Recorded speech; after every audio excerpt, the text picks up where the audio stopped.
বিসমিল্লাহির রহমানির রহিম। আসসালামু আলাইকুম ওয়া রাহমাতুল্লাহি ওয়া বারাকাতুহু। রব্বি ইশরাহ লি সাদরি ওয়া ইয়াসসির লি আমরি ওয়াহলুল উকদাতাম মিন লিসানি ইয়াফকাহু কাওলি। নাহমাদুহু ওয়া নুসাল্লি আলা রাসূলিহিল কারীম, আম্মা বা'দ। আগের ৬৯তম পর্বে আমরা আলোচনা করেছিলাম আল মিরাজের মহিমান্বিত যাত্রায় আসমানের বিভিন্ন স্তরে আল্লাহর প্রিয় নবীদের স্বাগত জানানো, তাদের সাথে সালাম বিনিময় এবং বাইতুল মামুরের ঐতিহাসিক তাৎপর্য সম্পর্কে। আজ ৭০তম পর্বে আমরা আলোচনা করব আল ইসরা অল মিরাজের নবীদের সাথে আখেরাত সংক্রান্ত কথোপকথন, জাহান্নামের ব্যবস্থাপক হজরত মালিক আলাইহিসসালামের সাথে অনন্য সাক্ষাৎ এবং সিদরাতুল মুনতাহার মহাজাগতিক বিবরণ নিয়ে। আজকের এই ভিডিওটি হল ইসরা অল মিরাজের উপর আমাদের ১২ পর্বের বিশেষ সিরিজের পঞ্চম পর্ব।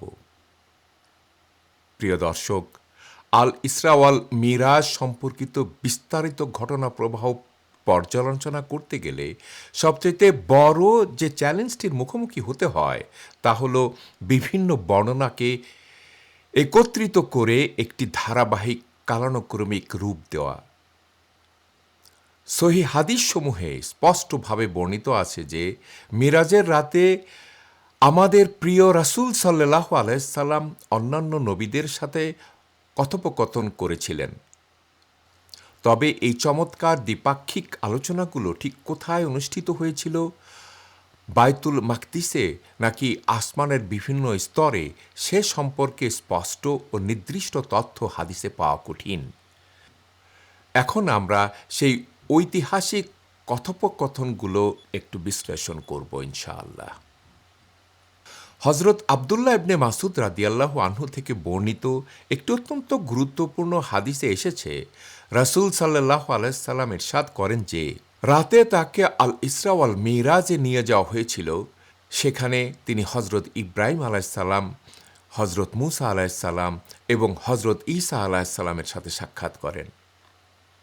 সাক্ষাতের এক পর্যায়ে তারা প্রত্যেকেই মানব জাতির চূড়ান্ত ভবিষ্যৎ অর্থাৎ বিচার দিবস বা কিয়ামত সম্পর্কে আলোচনা শুরু করেন। প্রথমেই হজরত ইব্রাহিম আলাইহিসসালামকে প্রশ্ন করা হয়, হে ইব্রাহিম, আমাদের কিয়ামতের সময়কাল সম্পর্কে কিছু বলুন। হজরত ইব্রাহিম আলাইহিসসালাম বিনয়ের সাথে জবাব দেন, কিয়ামত কখন সংগঠিত হবে সে বিষয়ে আমার কোনো সুনির্দিষ্ট জ্ঞান নাই। এরপর একই প্রশ্ন করা হয় হজরত মুসা আলাইহিসসালামকে। তিনিও একই উত্তর দিয়ে বলেন যে এই মহাপ্রলয়ের সময় একমাত্র আল্লাহ তাআলাই ভালো জানেন। অবশেষে তারা হজরত ঈসা আলাইহিসসালামের দিকে তাকান এবং তাকে জিজ্ঞাসা করেন। হজরত ঈসা আলাইহিসসালাম বলেন, কিয়ামত কখন হবে তার চূড়ান্ত সময়সীমা কেবল আল্লাহ সুবহানাহু ওয়া তাআলাই জানেন। তবে আমাকে জানানো হয়েছে কিয়ামতের পূর্ব মুহূর্তের কিছু আলামত বা লক্ষণ সম্পর্কে। হজরত ঈসা আলাইহিসসালাম ব্যাখ্যা করে বললেন, কিয়ামতের অন্যতম প্রধান আলামত হিসাবে আমাকে পুনরায় পৃথিবীতে ফেরত পাঠানো হবে। এই সময় পৃথিবীতে দাজ্জালের আবির্ভাব ঘটবে এবং আমি তাকে হত্যা করব। দাজ্জালের পতনের পর মানুষ তাদের নিজ নিজ অঞ্চলে শান্তিতে ছড়িয়ে পড়বে, কিন্তু এর পরপরই ইয়াজুজ ও মাজুজ প্রতিটি উপত্যকা ও পাহাড়ি অঞ্চল থেকে উন্মুক্ত হয়ে বেরিয়ে আসবে। তারা এত বিপুল সংখ্যার হবে যে যাত্রাপথের সমস্ত জলাভূমির পানি পান করে নিমেষে শুষ্ক ও পানিশূন্য করে ফেলবে। উদ্ভূত এই চরম সংকট থেকে উত্তরণের জন্য আমি আল্লাহর দরবারে আকুল দোয়া করব। আল্লাহ আমার দোয়া কবুল করে মহামারী বা বিশেষ উপায়ে তাদের ধ্বংস করে দেবেন। এরপর তাদের লাশের পচনে সমগ্র পৃথিবী দুর্গন্ধময় হয়ে উঠবে। তখন এই পচা লাশ থেকে বিশ্ববাসীকে মুক্ত করার জন্য আমি পুনরায় আল্লাহর কাছে প্রার্থনা করব। মহান আল্লাহ আসমান থেকে বিশেষ বৃষ্টি বর্ষণ করবেন এবং সেই বৃষ্টি প্লাবনের মতো সমস্ত লাশ ভাসিয়ে নিয়ে পৃথিবীকে পবিত্র করবে। হজরত ঈসা আলাইসাল্লাম কেয়ামতের নিকটবর্তিতার উপমা দিতে গিয়ে বলেন, যখন এসব আলামত পূর্ণ হবে তখন কেয়ামত ঠিক ততটাই নিকটবর্তী হবে যতটা নিকটবর্তী থাকে একজন পূর্ণ গর্ভবতী নারী, যার প্রসব বেদনা উঠে গেছে এবং যে কোনো মুহূর্তেই সন্তানের জন্ম হতে পারে। এই ঐতিহাসিক কথোপকথনের সত্যায়ন আমরা মহান আল্লাহর কালাম কোরআনেও দেখতে পাই। যেমন সূরা আল আনবিয়ার ৯৬ নম্বর আয়াতে আল্লাহ তাআলা ইয়াজুজ মাজুজের আত্মপ্রকাশ সম্পর্কে বলেছেন, এমনকি যখন ইয়াজুজ ও মাজুজের জন্য প্রাচীর খুলে দেওয়া হবে আর তারা প্রতিটি পাহাড় ও সুউচ্চ স্থান থেকে দ্রুত গতিতে ছুটে আসবে। তাছাড়া সূরা আল কাহফের ৯৩ থেকে ৯৮ নম্বর আয়াতেও ইয়াজুজ ও মাজুজের শক্তির অবসান ও কেয়ামতের প্রেক্ষাপট বিস্তারিত বর্ণিত হয়েছে। এছাড়াও হজরত ইব্রাহিম আলাইসাল্লামের সাথে রাসূল সাল্লাল্লাহু আলাইসাল্লামের আরেকটি হৃদয়গ্রাহী কথোপকথন সহিহ হাদিসে সংরক্ষিত আছে। রাসূল সাল্লাল্লাহু আলাইসাল্লাম বলেন, মেরাজের রাত্রে হজরত ইব্রাহিম আলাইসাল্লাম আমাকে বলেছিলেন, হে মুহাম্মদ, আপনার উম্মতের কাছে আমার সালাম পৌঁছে দেবেন আর তাদেরকে জানিয়ে দেবেন যে জান্নাতের মাটি অত্যন্ত মনোরম, উর্বর ও সুমিষ্ট, তবে তা এক সুবিস্তৃত সমতল ভূমি আর সেখানে জিকিরের মাধ্যমে বৃক্ষরোপণ করতে হয়। জিকিরটি হল সুবহানাল্লাহ, আলহামদুলিল্লাহ, লা ইলাহা ইল্লাল্লাহ এবং আল্লাহু আকবার। প্রিয় দর্শক, মেরাজের এই মহাজাগতিক সফরের আরেকটি অত্যন্ত গুরুত্বপূর্ণ ঘটনা হল জাহান্নামের প্রধান দায়িত্বপ্রাপ্ত ফেরেশতা হজরত মালিক আলাইসাল্লামের সাথে রাসূল সাল্লাল্লাহু আলাইসাল্লামের অভূতপূর্ব সাক্ষাৎ। তবে এই সাক্ষাৎটি ঠিক কোথায় অনুষ্ঠিত হয়েছিল, বায়তুল মাকদিসে নাকি আসমানের কোনো স্তরে, সে সম্পর্কে সুনির্দিষ্ট ও নিশ্চিত কোনো তথ্য পাওয়া যায় না। জাহান্নামের এই প্রধান ব্যবস্থাপক বা দারোয়ানের কথা মহান আল্লাহ তাআলা পবিত্র কোরআনের সূরা আজ-জুখরুফের ৭৭ নম্বর আয়াতে উল্লেখ করেছেন। কোরআনে ইরশাদ হয়েছে, তারা চিৎকার করে বলবে, হে মালিক, তোমার প্রতিপালক যেন আমাদের দফা রফা করে দেন, অর্থাৎ আমাদের মৃত্যু দিয়ে নিঃশেষ করে দেন। মালিক জবাব দেবেন, তোমরা এই অবস্থাতেই স্থায়ীভাবে অবস্থান করবে। ইয়া আল্লাহ, আমাদের সকলকে জান্নাতি হিসাবে কবুল করুন, আমিন। সহিহ হাদিসের বর্ণনা এসেছে, জিব্রাইল আলাইসাল্লাম প্রিয় রাসূল সাল্লাল্লাহু আলাইসাল্লামকে পরিচয় করিয়ে দিয়ে বললেন, হে মুহাম্মদ, ইনি হলেন মালিক, জাহান্নামের দারোয়ান, তাকে সালাম দিন। রাসূলুল্লাহ সাল্লাল্লাহু আলাইসাল্লাম তাকে সালাম জানানোর জন্য তার দিকে ফিরে তাকালেন, কিন্তু এক অদ্ভুত ব্যাপার ঘটল। রাসূল সাল্লাল্লাহু আলাইসাল্লাম মুখে কিছু উচ্চারণ করার আগেই হজরত মালিক আলাইসাল্লাম নিজে উদ্যোগী হয়ে আগে রাসূল সাল্লাল্লাহু আলাইসাল্লামকে সালাম পেশ করলেন। এরপর রাসূলুল্লাহ সাল্লাল্লাহু আলাইসাল্লাম তার সালামের জবাব দিলেন। রাসূল সাল্লাল্লাহু আলাইসাল্লাম লক্ষ্য করলেন যে হজরত মালিক আলাইসাল্লামের চেহারা অত্যন্ত বিষণ্ণ, গম্ভীর এবং তিনি অত্যন্ত দুঃখ ভারাক্রান্ত অবস্থায় আছেন। সাক্ষাতের শুরু থেকে শেষ পর্যন্ত তার চেহারায় বিন্দুমাত্র হাসি বা প্রসন্নতার ছাপ দেখা যায়নি। কৌতূহলী হয়ে রাসূল সাল্লাল্লাহু আলাইসাল্লাম হজরত জিব্রাইল আলাইসাল্লামকে জিজ্ঞাসা করলেন, হে জিব্রাইল, মালিকের এমন গম্ভীর ও বিষণ্ণ রূপ কেন? জিব্রাইল আলাইসাল্লাম উত্তর দিলেন, হজরত মালিককে যেদিন থেকে সৃষ্টি করা হয়েছে সেদিন থেকে শুরু করে আজ পর্যন্ত তিনি কখনো মৃদু কিংবা সশব্দে হাসেননি। তিনি যদি সৃষ্টি জগতের কারোর জন্য হাসতেন তবে অবশ্যই আপনার জন্যই হাসতেন। জাহান্নামের ভয়াবহ আযাব, আগুন এবং পাপীদের কঠিন শাস্তি সার্বক্ষণিকভাবে প্রত্যক্ষ ও পরিচালনা করাটাই তাকে এতটাই বিষণ্ণ, গম্ভীর করে তুলেছে যে সৃষ্টির পর থেকে তিনি হাসতে ভুলে গেছেন।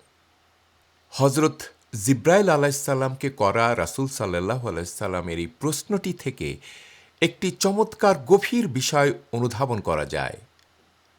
মেরাজের রাতে অন্যান্য যেসব ফেরেশতাদের সাথে রাসূল সাল্লাল্লাহু আলাইহি সাল্লামের সাক্ষাৎ হয়েছিল, তারা প্রত্যেকেই অত্যন্ত আনন্দিত, সন্তুষ্ট ও হাসিখুশি অবস্থায় ছিলেন। যা থেকে বোঝা যায় যে আমাদের প্রিয় রাসূল সাল্লাল্লাহু আলাইহি সাল্লামকে স্বচক্ষে দেখতে পেরে ফেরেশতাগণের মাঝে আনন্দের হিল্লোড় বয়ে গিয়েছিল। এখানে একটি গুরুত্বপূর্ণ বিষয় মনে রাখা প্রয়োজন। যদিও রাসূলুল্লাহ সাল্লাল্লাহু আলাইহি সাল্লাম মেরাজের রাতে জান্নাত ও জাহান্নাম পরিদর্শন করেছিলেন, কিন্তু হযরত মালিক আলাইহিস সালামের সাথে এই সাক্ষাৎটি কিন্তু জাহান্নামের চত্বরে অনুষ্ঠিত হয়নি।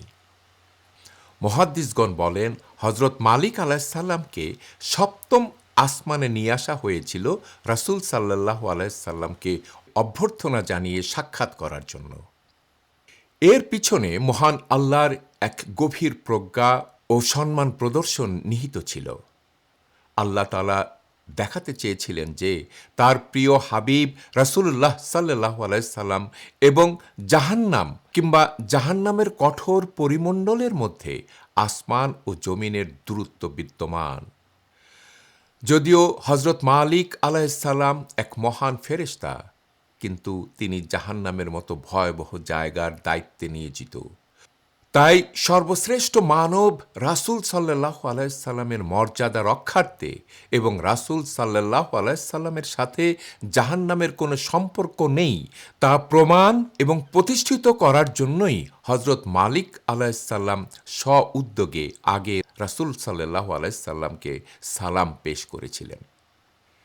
প্রিয় দর্শক, অন্যান্য নবীদের সাথে সাক্ষাৎ ও শুভেচ্ছা বিনিময় শেষে রাসূল সাল্লাল্লাহু আলাইহি সাল্লাম হযরত জিব্রাইল আলাইহিস সালামের সাথে সপ্তম আসমানের আরও ঊর্ধ্বে অগ্রসর হতে থাকলেন। রাসূল সাল্লাল্লাহু আলাইহি সাল্লাম বর্ণনা করেন, অতঃপর আমি আমার সামনে সিদরাতুল মুনতাহা দেখতে পেলাম। গাছটি দেখার পর জিব্রাইল আলাইহিস সালাম পরিচয় করিয়ে দিয়ে বললেন, হে আল্লাহর রাসূল, এটিই হলো সিদরাতুল মুনতাহা। এখন প্রশ্ন আসতে পারে, এই সিদরাতুল মুনতাহা আসলে কি? আরবি ভাষায় সিদরাহ বলতে মরুভূমিতে জন্ম নেয়া অত্যন্ত সুবিশাল ছায়াদার এক ধরনের কণ্টকময় বৃক্ষকে বোঝায়, যা তার বিশাল ডালপালা, সুবিস্তৃত প্রচ্ছায়া, সুস্বাদু ফল ও মিষ্টি সুবাসের জন্য সুপরিচিত। আর মুনতাহা শব্দের অর্থ হল শেষ প্রান্ত বা চূড়ান্ত সীমানা। সুতরাং সিদরাতুল মুনতাহার অর্থ হল একদম শেষ প্রান্তের সুবিশাল বৃক্ষ। রাসূলুল্লাহ সাল্লাল্লাহু আলাইহি সাল্লাম তার যুগের মানুষের অনুধাবনের সুবিধার জন্য একটি চমৎকার উপমা দিয়ে সিদরাতুল মুনতাহার রূপ ব্যাখ্যা করেছিলেন। তিনি ইরশাদ করেন, এই গাছের ফলগুলি ছিল হাজর নামক স্থানের সুবিশাল পানির কলসের মতো বড়, আর এর পাতাগুলো ছিল হাতির কানের মতো বিশাল। শ্রোতা ও দর্শকদের বোধগম্যতার সুবিধার্থে পরিচিত বস্তুর উপমা দিয়ে সুদূর প্রসারী সত্য তুলে ধরার এই অনুপম বাক্পটুতা ছিল রাসূল সাল্লাল্লাহু আলাইহি সাল্লামের এক অনন্য সাধারণ বৈশিষ্ট্য। সহিহ বুখারীর বর্ণনায় রাসূল সাল্লাল্লাহু আলাইহি সাল্লাম বলেন, এরপর জিব্রাইল আলাইহিস সালাম আমাকে নিয়ে আরও সামনে চলতে থাকলেন, যতক্ষণ না আমরা সিদরাতুল মুনতাহায় পৌঁছলাম। গিয়ে দেখি এটি এমন এক অপূর্ব ও অলৌকিক বর্ণে আবৃত ছিল, যা বর্ণনা করা আমার পক্ষে সম্ভব নয়। পবিত্র কোরআনের সূরা আন-নাজমের 16 নম্বর আয়াতে আল্লাহ সুবহানাহু ওয়া তাআলা এই সৌন্দর্যকে বর্ণনা করে বলেন, যখন গাছটিকে ঢেকে রেখেছিল যা ঢেকে রাখার ছিল। মহান আল্লাহ তাআলা কোরআনে নির্দিষ্ট করে বলেননি যে সেই ঢেকে রাখা আবরণটি আসলে কিসের ছিল। তবে সহিহ মুসলিমের বর্ণনায় হযরত আব্দুল্লাহ ইবনে মাসুদ রাদিয়াল্লাহু আনহু বলেন, যখন সিদরাতুল মুনতাহাকে সেই অলৌকিক আলো ঢেকে রেখেছিল, তখন তার উপর অসংখ্য স্বর্ণ নির্মিত প্রজাপতি চতুর্দিক থেকে এসে পতিত হচ্ছিল। মুফাসসিরিনগণ বলেন, মহান সম্মানিত অতিথি রাসূলুল্লাহ সাল্লাল্লাহু আলাইহি সাল্লামের আগমন উপলক্ষে সেদিন সিদরাতুল মুনতাহাকে এক অলৌকিক সুবর্ণ সাজে বিশেষভাবে সজ্জিত করা হয়েছিল। রাসূলুল্লাহ সাল্লাল্লাহু আলাইহি সাল্লাম নিজ চোখে সেই অতি প্রাকৃতিক রং ও আলো প্রত্যক্ষ করে বলেছিলেন, আমি জানি না কিভাবে এই রঙগুলোকে ব্যাখ্যা করব। রাসূল সাল্লাল্লাহু আলাইহি সাল্লামের এই সংক্ষিপ্ত ও বিনয়ী উক্তিটি আধুনিক বিজ্ঞানের দৃষ্টিকোণ থেকেও অত্যন্ত তাৎপর্যপূর্ণ। আধুনিক আলোক বিজ্ঞান বা স্পেকট্রাম থেকে আমরা জানি যে মানুষের চোখের দৃষ্টিমান আলোর বর্ণচ্ছটা খুবই সীমাবদ্ধ, যা কেবল লাল, কমলা, হলুদ, সবুজ, নীল, আসমানি ও বেগুনি এই 7টি রঙের মধ্যেই সীমাবদ্ধ। কিন্তু রাসূলুল্লাহ সাল্লাল্লাহু আলাইহি সাল্লাম মহাজাগতিক সফরের সেই পরম মুহূর্তে এমন কিছু রং ও শক্তির তরঙ্গ প্রত্যক্ষ করেছিলেন, যা এই দৃশ্যমান ভৌত জগতের আলোর সীমানার সম্পূর্ণ বাইরে ছিল। এটা প্রমাণ করে যে প্রথমত বাস্তবিক এই দৃশ্যমান জগতের বাইরেও আলো, শক্তি ও রঙের অসীম বিস্তার রয়েছে, যা কেবল ঐশ্বরিক জগতেই বিদ্যমান। দ্বিতীয়ত, প্রিয় রাসূল সাল্লাল্লাহু আলাইহি সাল্লাম মেরাজের রাতে আমাদের জানা বস্তুগত বিজ্ঞানের সীমানা অতিক্রম করে সম্পূর্ণ এক নতুন ও সুউচ্চ আধ্যাত্মিক জগতে প্রবেশ করেছিলেন। সহিহ বুখারীর বর্ণনায় পরম করুণাময় আল্লাহর সান্নিধ্যে পৌঁছানোর পূর্বে আমাদের প্রিয় রাসূল সাল্লাল্লাহু আলাইহি সাল্লামের দেখা সর্বশেষ সৃষ্টি ছিল এই সিদরাতুল মুনতাহা। প্রিয় দর্শক, সিদরাতুল মুনতাহার অবস্থান সংক্রান্ত হাদিসগুলোর দিকে তাকালে একটি সূক্ষ্ম বিষয় নজরে আসে। সহিহ বুখারীর হাদিসে এসেছে, রাসূলুল্লাহ সাল্লাল্লাহু আলাইহি সাল্লাম সপ্তম আসমানে হযরত ইব্রাহিম আলাইহিস সালামকে অতিক্রম করার পর সিদরাতুল মুনতাহা দর্শন করেছিলেন। অপরদিকে সহিহ মুসলিমের বর্ণনায় হযরত আব্দুল্লাহ ইবনে মাসউদ রাদিয়াল্লাহু আনহু থেকে বর্ণিত হয়েছে যে রাসূল সাল্লাল্লাহু আলাইহি সাল্লাম সিদরাতুল মুনতাহায় গিয়ে থেমেছিলেন, যা ষষ্ঠ আসমানে অবস্থিত। আপাত দৃষ্টিতে এই দুই সহিহ হাদিসের মধ্যে স্থানগত একটি বৈপরীত্য দেখা যায়। বিখ্যাত হাদিস বিশারদ ইমাম আল নাওয়াবি রহমতুল্লাহ আলাইহে এই আপাত বৈপরীত্যের এক অত্যন্ত চমৎকার ও যুক্তিসঙ্গত সমাধান প্রদান করেছেন।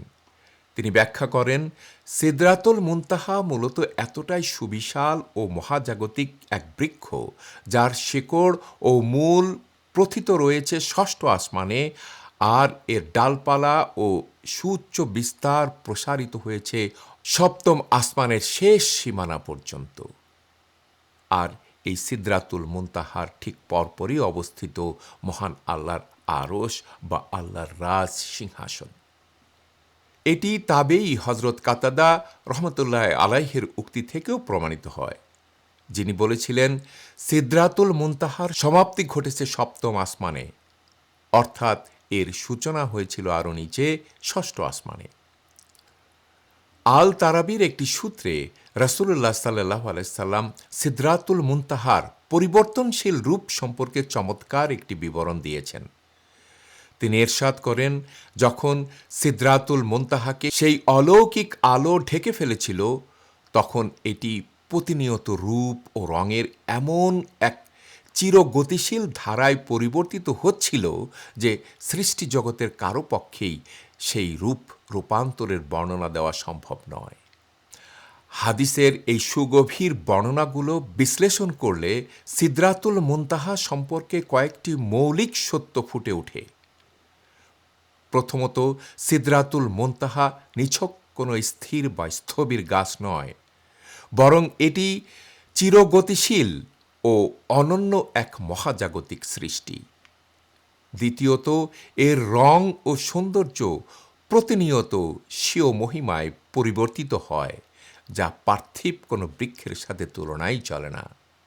তৃতীয়ত, মহান আল্লাহ তাআলা পবিত্র কোরআনের সূরা আন-নাজমে এই সিদরাতুল মুনতাহাকে তার আয়াতুল কুবরা বা সর্বশ্রেষ্ঠ মহান নিদর্শনগুলোর অন্তর্ভুক্ত হিসাবে ঘোষণা করেছেন। সমগ্র কোরআন মজিদ পর্যালোচনা করলে দেখা যায় মহান আল্লাহ তাআলা বিভিন্ন প্রেক্ষাপটে বৃক্ষ বা গাছকে গভীর প্রতীক হিসাবে ব্যবহার করেছেন। কখনো তা সত্য ঈমানের প্রতীক, কখনো বা চিরন্তন জীবনের প্রতীক। এটি মানুষের আদি ফিতরাতের সাথে সুগভীরভাবে সম্পর্কিত। মানুষ স্বভাবগতভাবেই একটি প্রস্ফুটিত গাছ দেখলে হৃদয়ে আশা, প্রশান্তি ও জীবনের স্পর্শ অনুভব করে। আল্লাহ তাআলা তার প্রিয় হাবিব সাল্লাল্লাহু আলাইহি সাল্লামকে তার সান্নিধ্যে ডেকে নেওয়ার পরম মুহূর্তেও এই মহিমান্বিত বৃক্ষকে পথ প্রদর্শক ও নিদর্শনের প্রতীক হিসাবে স্থাপন করেছেন, যা মুমিনের অন্তরে অসীম আশা ও ঈমানের আলো জ্বালিয়ে দেয়। প্রিয় দর্শক, আজ এ পর্যন্তই। পরবর্তী ৭১তম পর্বে আমরা আলোচনা করব সিদরাতুল মুনতাহার তলদেশ থেকে উচ্চারিত ৪ নদী, বায়তুল মামুর ও ফেরেশতাদের সংখ্যা, হযরত জিবরাইল আলাইহিস সালামকে তার আসল ৬০০ ডানাসহ রূপ দর্শন, মেরাজে প্রাপ্ত ৩টি মহান হাদিয়া এবং স্বয়ং আল্লাহ তাআলার সাথে আমাদের প্রিয় রাসূল সাল্লাল্লাহু আলাইহি সাল্লামের একান্ত ঐশ্বরিক সাক্ষাৎ নিয়ে। এখন আমি বিনয়ের সাথে আপনাকে এই সিরিজের সাথে সংযুক্ত হওয়ার জন্য অনুরোধ করছি। এই বরকতময় উদ্যোগে আমাদের সাথে যোগ দিন। আপনিও এই সিরাত সিরিজটি অন্যদের সাথে শেয়ার করার মাধ্যমে সাদাকে জারিয়ার উৎস তৈরি করতে পারেন। আমাদের চ্যানেলটি প্লিজ সাবস্ক্রাইব করুন, নোটিফিকেশন বেলটি চেপে রাখুন যাতে কোনো পর্ব মিস না হয়, আর এই ভিডিওটি আপনার প্রিয়জনদের মাঝে ছড়িয়ে দিন। আল্লাহ আমাদের সকলকে নবী সাল্লাল্লাহু আলাইহি সাল্লামের পথ ধরে চলার তৌফিক দান করুন। আমিন। জাযাকুমুল্লাহু খায়রান। আসসালামু আলাইকুম ওয়া রাহমাতুল্লাহি ওয়া বারাকাতুহু।